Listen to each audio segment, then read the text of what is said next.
On this video, I'm going to talk about 6 healthy habits for runners. 6 ways you can remain healthy, 6 ways that runners can remain healthy. The first one, stretching. You can stretch before you run, you can stretch after you run, or you can have your own individual stretching session. Different ways you can do it. People recommend before running itself, directly before it, dynamic stretching, so doing drills, that sort of stuff. And after the run, doing static stretching, normal calf stretches, hamstring stretches.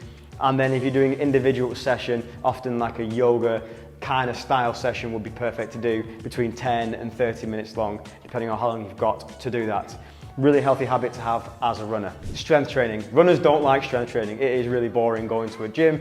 You've got to drive there, you've got to go inside, you've got to get changed, you've got to find the machines, you've got to do the strength work, and you've got to stretch afterwards to make sure you don't get injured. It's not something that runners like doing. We're used to just putting our shoes on and getting out the door. However, if you don't do the strength training on your muscles, in your legs, you're going to pick up injuries. It is just what is going to happen. There's a reason the elite athletes do strength training, because they know it is essential. If you go on YouTube and look for strength training with runners, you're going to find lots of runners talking about strength training and why they do it. The next thing is diet. So as runners, we often feel like because we do so much running, we're burning so many calories on a regular basis that you don't really need to think about diet. And because of that, you can find yourself overeating. I've done this personally. I think I've done 5-10 miles today. It means I can eat whatever I want. But the reality is, you can't. You're gonna put on weight like anyone else does if you overeat. Calories in, calories out. You can go on YouTube and find, or Google, lots of different articles and blogs on why that is the way it works. It just is. So, diet. You need to make sure you're eating enough to feel you're running, but not eating too much that you are putting on weight.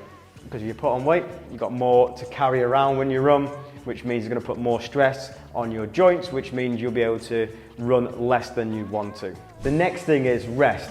Rest, I know, is something that runners don't want to do. We love running so much, we love getting out the door, that having a rest day is really boring. But your muscles tear every time you go for a run. The muscles only micro tears, and they need time to recover, they need time to repair. And if you don't do any rest days or active rest days, doing something completely different, a walk, a stretch, a swim, something that's not running in your training program, you're going to find yourself getting injured and stopping enjoying your running. So rest is a healthy habit you need to have. The 5th thing is progressive overload. If you do the same thing every day, you will remain the same. You need to run a little bit further, a little bit faster. Think about progressing your training over a period of time. Not going from 10 miles a week to 20 miles a week. Not going from 1 run a week to 5 runs a week. Progressive overload, bit by bit, improving your training. Speak to your coach. Check out New Levels Coaching for more information on coaching. They'll be able to tell you the way you need to progressively overload your training to make sure you're still improving, to make sure you're staying interested in running itself. And the final thing is take advice and learn. Back to the previous point, speaking to a coach, if someone who knows what they're doing, is a great way to do things. However, there's also lots of books, lots of free articles online, lots of free YouTube videos you can watch to learn about your training and learn about running. It's a healthy habit to learn, it's a healthy habit to take advice, and I recommend you do that. So that's 6 ways, 6 healthy habits you can take on for a runner. If you want to find out more about Run Through, check out runthrough.com, and myself, Matt Woodywood, and all the different channels.